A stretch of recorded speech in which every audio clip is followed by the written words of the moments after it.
ang bawang. Antayin mag-brown.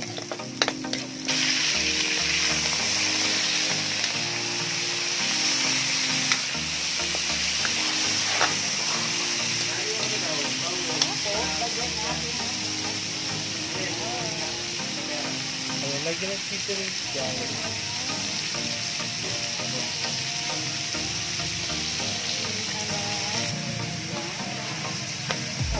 Kain muna natin sa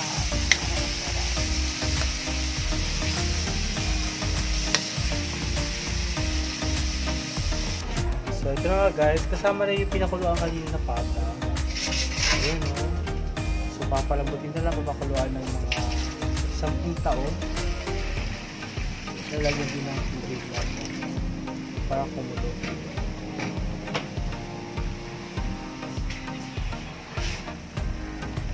Lagyan na siya ng toyo. yan na para kumulay. And syempre, pang-balance dahil yung papat sugar.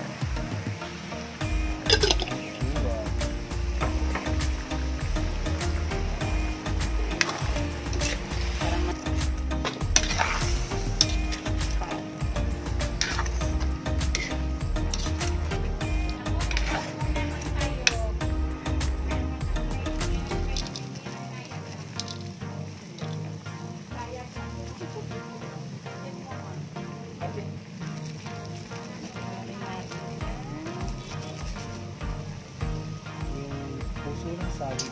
Bulak-bulak na sarap. Ganyan natin din yan. May lawan rin doon. Ito ito ka na.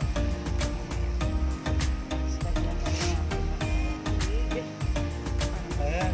Bigyan sa sabura. Handa. Mga 1 taong pakulo. Para isang kagat, lunok kagat. Ayan. Tapos salunin ulit. Tapos pakuluan na ulit ng mga 10 years ulit. 10 years. Ewan ko lang kung hindi pa yan makain ng walang ngipin.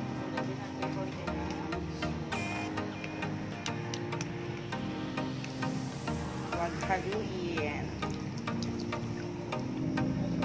Ayan, so yun na guys. Buksan natin, kumukulo na siya. Haluin natin ng Very, very light. very, very light. At may supa na daw yan. Ayan. Alam niyo ba kung anong luto yan guys? Siguro naman alam niyo na. Tinoyo ang baboy. Joke lang. Huwag nyo lang isama ang toyo ng mga asawa nyo. Okay. Relate?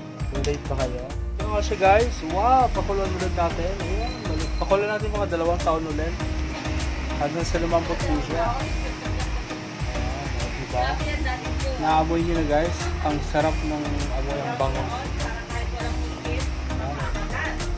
Guys, pang pinali na tayo at luto na siya. Ayan, dry up po siya. Tsaka medyo nagmamatika na siya. At mukhang creamy na siya guys. So ready for lunch na tayo. Ayan, so matamis-tamis ang amoy niya guys.